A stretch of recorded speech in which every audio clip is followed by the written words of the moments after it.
مفتی طارق مسعود کے بیانات کے لیے طارق مسعود آفیشیل کو سبسکرائب کریں۔ طارق مسعود آفیشیل۔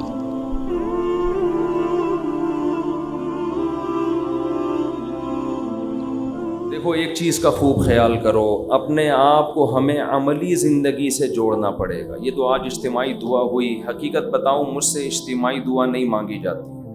اللہ کا بڑا فضل ہے، مجھے عادت ہے کبھی کبھار، میں نہیں کہہ رہا کہ کوئی بہت نیک ہوں، جب بھی کچھ توفیق ٹوٹی پھوٹی ملتی ہے دعا مانگنے کا لطف تنہائی میں آتا ہے۔ یہ تو اس لیے تاکہ لوگوں کو تھوڑا سا دعا مانگنے کا سلیقہ آ جائے، تھوڑا سا اللہ کے سامنے گڑ گڑانے کا ذوق پیدا ہو جائے۔ لیکن ہمارے ہاں جیسے ایسے لوگ آپ کو ملیں گے جو سال میں ایک دفعہ نہاتے ہیں عید کے دن، وہ بھی کوئی مشورہ دیتا ہے ان کو، تو ایسے لوگ بھی ہول سیل کے حساب سے موجود ہیں جو سال میں ایک دفعہ دعا کرتے ہیں، اور وہ اس لیے دعا میں آتے ہیں کہ چلو کبھی زندگی میں توفیق نہیں ملی تو آج ختم قرآن ہے، دعا میں شریک ہو جاؤ۔ غنیمت ہے، یہ نہ ہونے سے یہ بھی بہتر ہے۔ لیکن حقیقت یہ ہے کہ جس کو تنہائیوں میں اللہ کے سامنے مانگنے کی عادت کا چسکا لگ گیا، اس کی زندگی بن جاتی ہے۔ ہر ایک کا اپنا طرزیہ ہوتا ہے نا، بزرگوں کے ارشادات بھی ہوتے ہیں، فلاں بزرگ نے یہ فرمایا، فلاں نے یہ فرمایا، فلاں نے یہ ہوتا ہے نا، ان کے اپنے ذوق ہوتے ہیں۔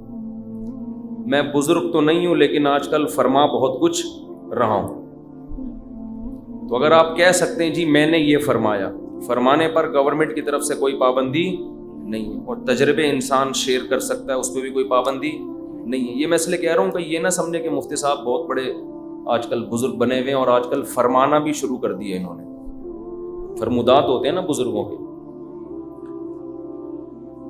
ایک بات خوب اچھی طرح سمجھ لیں کہ دعا سے زیادہ مشکل عبادت میرے علم میں کوئی نہیں ہے۔ دنیا کا سب سے مشکل کام کیا ہے؟ دعا مانگ۔ اور دعا سے بڑی عبادت بھی کوئی، بولو نا بھائی، نہیں۔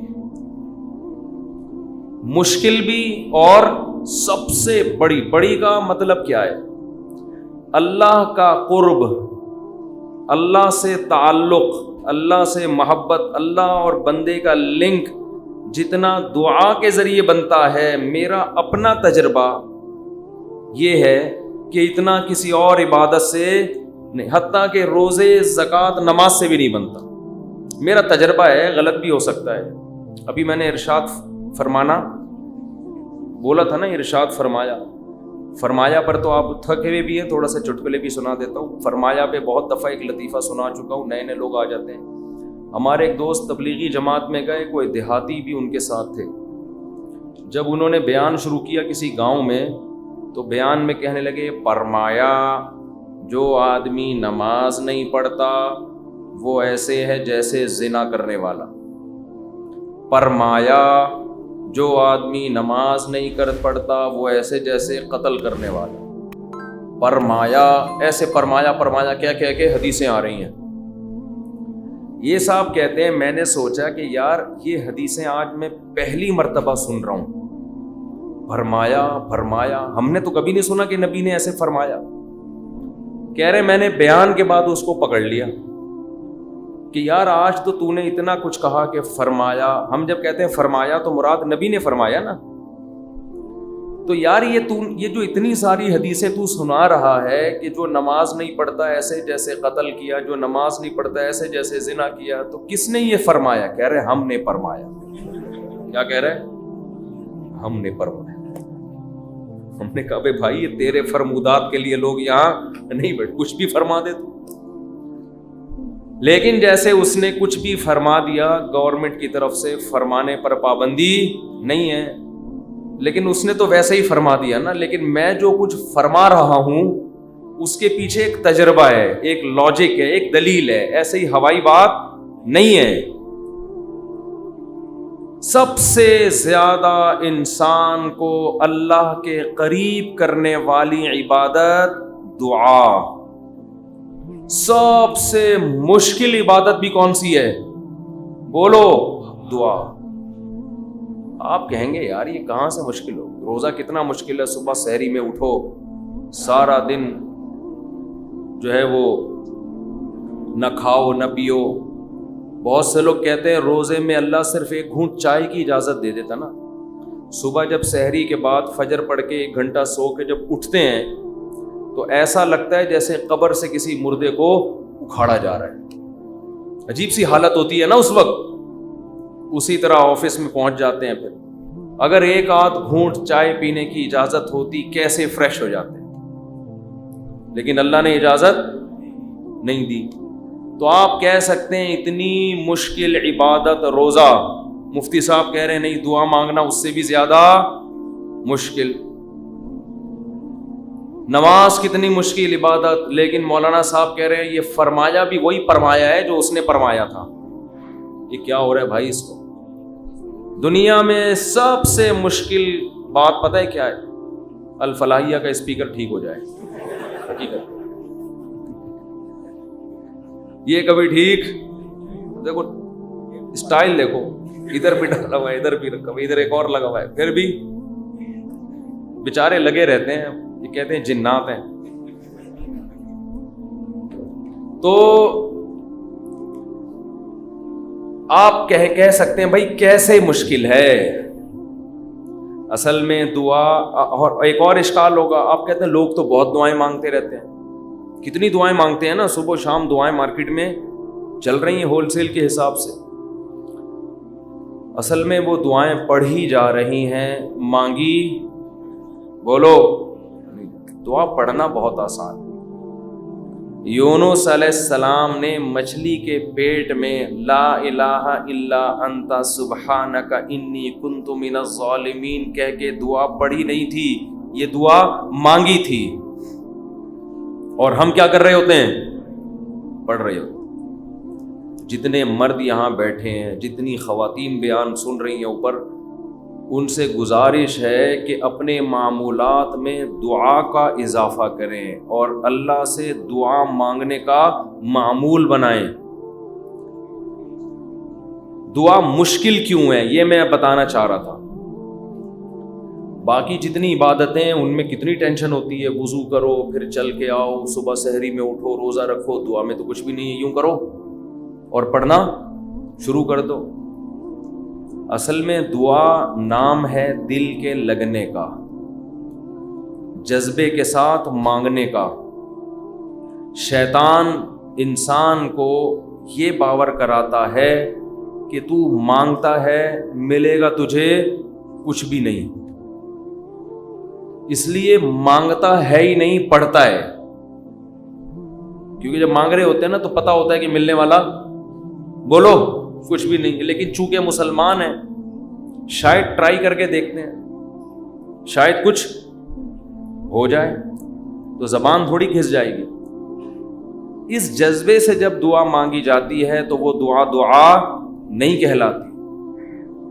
دعا کا مطلب یہ ہوتا ہے کہ میں نے جس کے دربار میں ہاتھ پھیلائے ہیں وہ بڑا جواد اور کریم ہے، اور نبی نے فرمایا اللہ کو اس بات سے شرم اور حیا آتی ہے کہ کوئی اس کے سامنے ہاتھ اٹھائے اور اللہ ان ہاتھوں کو خالی واپس کر دے۔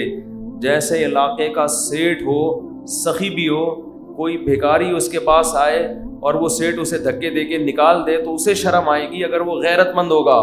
تو اللہ سے زیادہ غیرت مند دنیا میں کوئی بھی نہیں ہے۔ تو جن کو یہ احساس ہو جاتا ہے نا کہ جو ہم مانگ رہے ہیں وہ مل رہا ہے، تو آپ سوچو ایک بادشاہ نے آپ کو آفر دے دی کہ یار جو 1 گھنٹے میں جتنا مانگنا ہے مانگ لو، میں سب دے دوں گا، تو آپ سارے کام کاج کو چھوڑ کر کس کو فوکس کرو گے؟ بولو۔ جب تک آپ تھک کے چور نہیں ہو جاؤ گے آپ رٹا لگا کے رکھو گے، مانگتے ہی رہو گے، مانگتے ہی رہو گے، آپ کو پتہ ہے سب مل رہا ہے۔ دوبارہ مثال دیتا ہوں، وزیر اعظم آ گئے بھی آپ کے پاس، آپ کے گھر پہ عیادت کے لیے، کورونا میں کوئی کیس چل رہا تھا، ایک مثال دے رہا ہوں، ایسا ہوتا نہیں ہے لیکن ونس اپون اے ٹائم اور اس نے آپ بلکہ بلینک چیک دے دیا آپ کو، کسی IMF نے بلینک چیک دے دیا، جتنے پیسے بولو گے مل جائیں گے. ایسا ہوتا نہیں ہے. مثال دینے پر گورنمنٹ کی طرف سے کوئی پابندی نہیں. تو آپ اس چیک پہ کیا لکھو گے؟ بولو. 5 روپے، 10 روپے، 20 روپے، 30 روپے. وہ کہے کہ ایک ہی دفعہ بھرنے کی اجازت ہے، دوبارہ آپشن. آپ پتہ کیا کرو گے؟ جو اس میں ہند سے جہاں لکھے جاتے ہیں نا، 9 سے شروع کرو گے، وہ بھی چھوٹا سا 9 لکھو گے تاکہ جتنے 9 اس میں گھسیڑے جا سکتے ہیں میں گھسیڑ دوں. ایسا ہی ہوگا نا، چھوٹا سا 9 تاکہ بینک والا چشمہ لگا کے دیکھے. 9 9 9 9 9 9 9 9 یعنی 9 ارب 9 کھرب 99 ارب 99 کروڑ 99 لاکھ 99,999. کیا خیال ہے؟ نہیں آ رہی بات؟ میرا خیال ہے سمجھ. 9 کھرب سے بھی زیادہ اگر کوئی ہنسا ہوگا نا، وہ بھی گھسڑ دو گے اس کو. 9 کھرب سے اوپر کیا ہوتا ہے؟ 99 کھرب. 9 کھرب نہیں، سوری غلطی ہوگی، یہ پورے 10 کھرب کا نقصان ہو رہا ہے بھائی.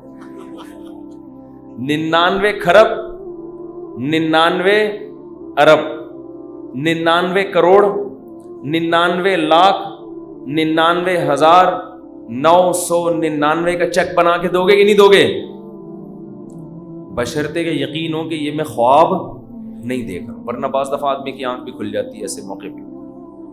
وہ ایک آدمی کی لاٹری نکلی نا، اسی 99 کھرب روپے کی، یہ بہت 5 ارب کی لاٹری نکل آئی. تو جنہوں کی جو کمپنی تھی، جو بھی لاٹری جنہوں نے دی، انہوں نے کہا کہ یار کسی ماہر نفسیات کو بھیجنا چاہیے جو اس کو بتائے کہ تمہاری 5 ارب روپے کی لاٹری نکلی ہے، کیونکہ ایک دم سے بتا دیا تو خوشی سے مر بھی سکتا ہے یہ. تو آرام آرام سے جا کے کوئی نفسیاتی ڈاکٹر اس کی نفسیات کو سمجھتے ہوئے اس کو بتائے گا. نفسیاتی ڈاکٹر کو بھیج دیا. نفسیاتی ڈاکٹر نے جا کے نا اس کو پہلے سمجھایا کہ دیکھ، فرض کر لے تیری 1 لاکھ کی لاٹری نکل آئے تو کیا ہوگا؟ اس نے کہا خوش ہوں گا میں.